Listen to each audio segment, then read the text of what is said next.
So we're at Bar Alto, which is a restaurant here at the Powerhouse in Brisbane, which is a great venue, and been fortunate enough tonight to taste through some of the Dog Point wines.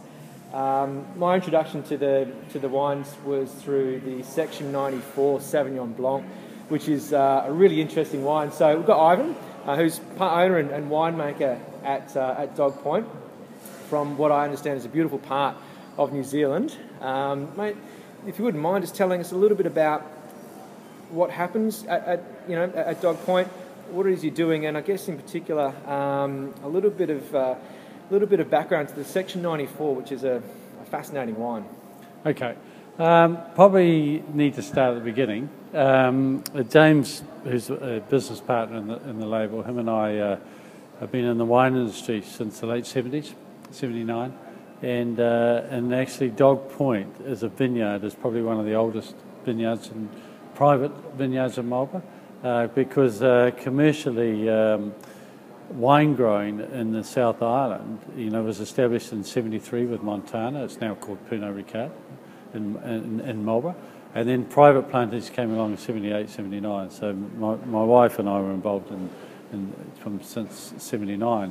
So, and I say that because we're big believers in age of vines, have an important part to play in the structure of a wine. And, we were previously with another company for many, many years, and then decided to do our own label. And I guess what we're doing is about making regionally distinctive wines that have a point of difference.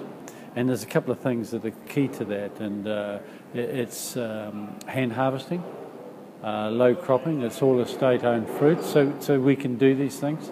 And but we do it because we strongly believe it adds an element of delicacy and finesse to the wine. And we're doing 3 varieties that we think are well suited to the cool climate of Marlborough, and obviously Sauvignon Blanc and Pinot Noir, and Chardonnay probably is a variety that's grown all over the world, but has more of a winemaker's influence, when you think of style. Yep. And we do 4 wines. So there's two styles of Sauvignon Blanc. There's the sort of generic style, that lifted aromatics and hopefully balanced acidity. And we do a little bit of natural ferment with that wine, and all in tank. That's to capture the freshness of the grape. But Section 94 is you sort of take that cap off and put another cap on, and it's made in a totally different way. Viticulturally, it's handled the same, but once it comes to the winery, it doesn't go anywhere near a tank. We're retaining all the solids in the wine, so we're not clarifying the juice, and we put it straight to barrel. It's all old barrel, and we don't inoculate. So with the generic style, 80% is inoculated, 20% is wild yeast in tank. This is all wild yeast. Can I just ask you, Ivan, what sort of flavour profile? What are you looking for with the wild yeast? What does that add to a wine that are inoculated yeast? Well, there's yeast. Wild yeast exists in the winery, but predominantly it's coming from the vineyard, and so this is a vineyard-specific wine. It's a single block. Section 94 and the name relates to when New Zealand first had a title deed system to divide a parcel of land. It was broken up into sections of a survey district. Now it's a lot number of a deposit plan, probably the same over in Australia. And so we searched the earliest volume and overlaid a map of the vineyard on it, and related it back on scale, and right where that vineyard was Section 94. Okay. And we thought that was pretty good. And in later years, coming over here a few times, we've found that there's actually a clause in your Inland Revenue Act, in the tax department. Right. Okay. but we won't go there. But we've tried to, everything we do, we've tried to have the affinity with the land, if you like, and with the vineyard. So the cabbage tree is a native icon tree of New Zealand, but that's existing naturally in around the vineyard. And that features on the And label. that features on the label. But Section 94 is it's a wine that's about textural complexity. It's about palate weight, and it's evolutionary time in barrel with the natural ferment. A little bit of timely lees stirring is what gives you the characteristics to that wine. It doesn't. We don't allow it to go through malolactic. We're keen to retain the varietal definition. So, hence the acidity is still there, and the acidity is very natural to probably the South Island of New Zealand. It's how you handle it is the secret, and so it's sort of natural ferment, 18 months in barrel, all old oak, and so we're looking for a bit of funky character. What is it that gives the wine that that flinty, sort of struck match kind of flavour element? Well, that's the natural ferment, okay, and the vineyard that drives that. Yep. Yeah, and it's on silty clays. So underlying that citrus sort of grapefruit with that flinty sort of matchstick, and that softens out over a few years. The wine actually develops a nice sort of blossom sort of character. But there's, from that sort of clay influence in the soil, there's a strong minerality that comes through, and you see that in the even in the tank fermented Sauvignon, and definitely in the Chardonnay. Yep. Yeah. And just recently, you had the big Pinot Symposium over in New Zealand, focusing on different regions. Yeah.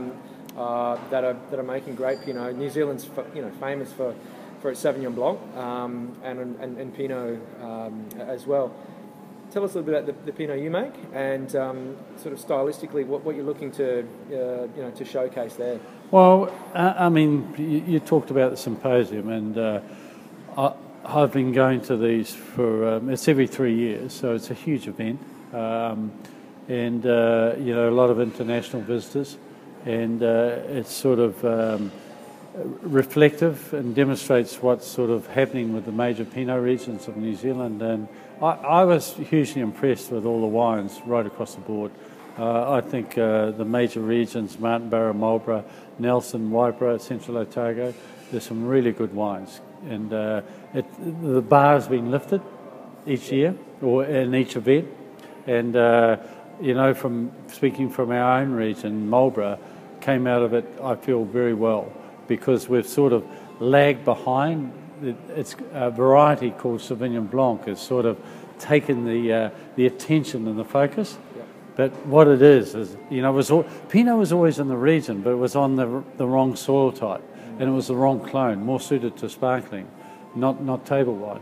Now we've got the right clones, but most importantly, we've got the right sites. Yep. And that comes with time. Oh, of course, yeah, and understanding. Yeah. The and then attentive viticultural. The clonal diversity is also important, and then age of vines has an important part to play. And I guess at Dog Point we got involved very, very early, and our average age in the bottle there would be about of the different clones would be about 18 years. Yep.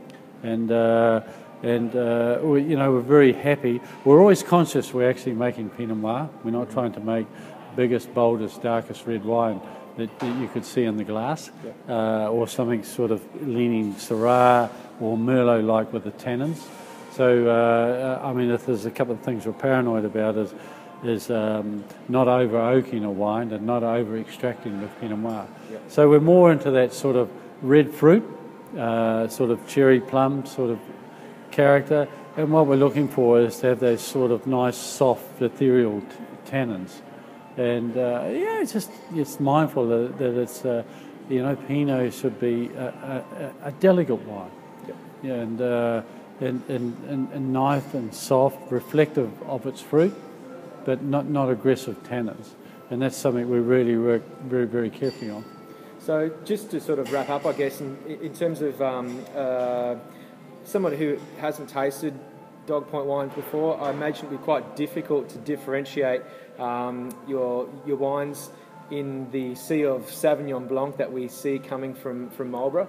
What is it about Dog Point wines that you'd like to a message perhaps, or a philosophy, or something you'd like to communicate to people about what it is you do that would set you apart, something that you'd like to share with people to give them an insight to what it is you're trying to achieve at Dog Point.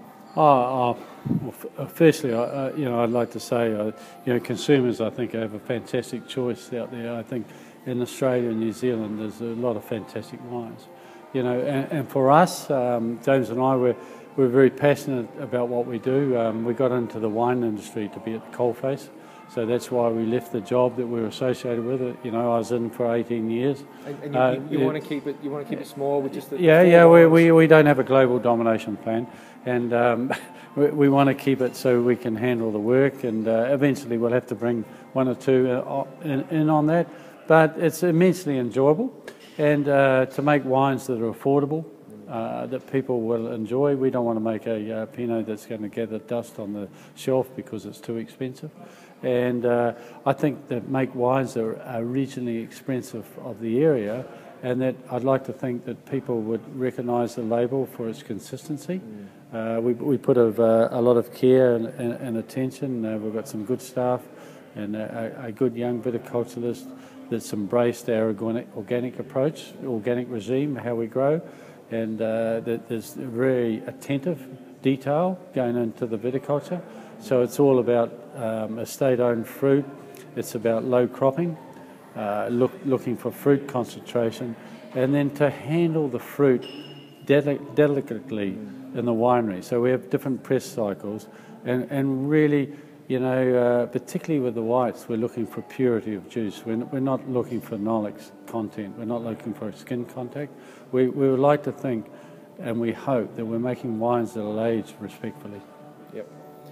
It's a really interesting label, and I've, as I said, enjoyed the Section 94 Sauv Blanc for quite some time, just for its interest, and I've enjoyed the Sauv Blanc and the Chardy and the Pinot tonight. So it's been a pleasure. Thank you for coming to Brisbane. And thanks for taking the time to tell us a little bit about what you're doing and how you do it, because I think being a small producer, it's important to get that message about your intention, some of your philosophy out, so that consumers can understand a little bit more about what goes on behind the label. Particularly when there's so many options out there when it comes to New Zealand Sauv Blanc. It's good to get a little bit of an insight to what's to what you're doing. So thanks very much for your time. No, thank you very much. Thank you.